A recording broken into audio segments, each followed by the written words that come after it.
আসসালামু আলাইকুম। আমার খায়রুল ইলেকট্রিক পক্ষ থেকে শরবত খাওয়াইলাম আজকে ভর দুপুরবেলা 11টার দিক দিয়ে। এই যে এক লোক অনেক ঘামাই গেছে, অনেক তৃষ্ণা দেখতেই পারতেছেন। এই যে অনেক কষ্ট করে মানে অনেক হাঁটছে, এখন পানি খেতেছে। আবার এই এক লোক পথ দিয়ে যাইতেছে, মানে হাঁটতে যাইতেছে। এই এক লোক গ্লাসে পানি খেয়েছে। তা আমার শরবতটা আমি আমার মনের উদ্যোগ দিয়ে নিছি।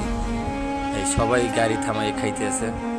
তারপর ভ্যান চালক, রিক্সা চালক, গাড়ি চালক, যারা দিন মজুরি,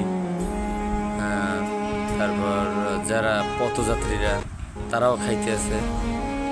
আমি চেষ্টা করতেছি যতটুকু মানে খাওয়ানোর জন্য।